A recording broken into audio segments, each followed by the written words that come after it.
কোনে হত্যা কৰিলে হিয়াৰ আমঠু জুবিন গাৰ্গক? অসম মাতৃৰ বুকু সুদা কৰি কোনে কাঢ়ি নিলে অসমীয়াৰ অন্যতম প্ৰিয় সন্তান জুবিন গাৰ্গক?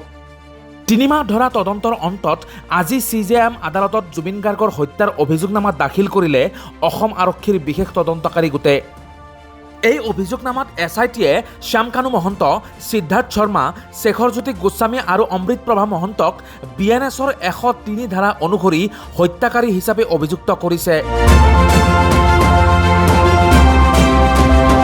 ইফালে জুবিন গাৰ্গৰ আত্মীয় সন্দীপন গাৰ্গৰ বিৰুদ্ধে BNSৰ 105 ধাৰা অনিচ্ছাকৃতভাৱে হত্যা অৰ্থাৎ কালপেবল হোমিচাইডৰ ধাৰা সংযোজন কৰিছে। ইয়াৰ লগতে জুবিনৰ 2 PS নন্দেশ্বৰ বৰা আৰু পৰেশ বৈশ্যৰ বিৰুদ্ধে BNSৰ 316ৰ অধীনত অপৰাধমূলক আস্থা ভংগৰ ধাৰা সংযোজন কৰিছে। আদালতত দাখিল কৰা চাৰ্জশ্বিটত আছে প্ৰায় 2500 পৃষ্ঠা, য'ত সংলগ্ন আছে প্ৰায় 10,000 পৃষ্ঠাৰ নথিপত্ৰ। এই গোচৰৰ বাবে SITয়ে প্ৰায় 300জন লোকৰ সাক্ষ্য গ্ৰহণ কৰিছিল। উল্লেখযোগ্য যে CIDত ৰুজু হোৱা 19/2025 নম্বৰ গোচৰৰ তদন্ত এতিয়াও চলি আছে। তদন্তকাৰী সংস্থাই জুবিন গাৰ্গৰ মৃত্যুৰ ঘটনাত BNS 103ৰ হত্যাৰ ধাৰা সংযোজন কৰাৰ পিছতেই মুখ্যমন্ত্ৰীয়ে স্পষ্টকৈ কৈছিল যে জুবিন গাৰ্গক হত্যা কৰা হৈছে।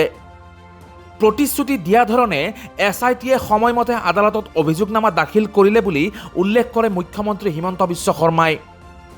এতিয়াৰে পৰা আৰম্ভ হ'ব আদালতৰ প্ৰক্ৰিয়া। আদালতে নিৰপেক্ষভাৱে অপৰাধীৰ বিৰুদ্ধে কঠোৰ হৈ প্ৰক্ৰিয়া আগবঢ়াই নিব বুলি উল্লেখ কৰে মুখ্যমন্ত্ৰীগৰাকীয়ে। ইফালে অভিযোগনামা দাখিল কৰাৰ পিছতে বিভিন্ন দল সংগঠনে নিজৰ নিজৰ প্ৰতিক্ৰিয়া ব্যক্ত কৰিছে। সদৌ অসম ছাত্ৰ সন্থাৰ সভাপতি উৎপল শৰ্মাই কয় যে পানী নসৰকা হ'ব লাগিব অভিযোগনামা।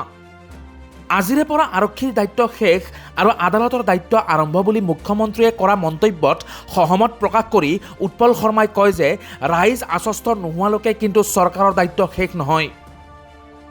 জুবিন গাৰ্গে ন্যায় নোপোৱা পৰ্যন্ত চৰকাৰৰ দায়িত্ব শেষ নহয় বুলি মন্তব্য কৰে সদৌ অসম ছাত্ৰ সন্থাৰ সভাপতিগৰাকীয়ে।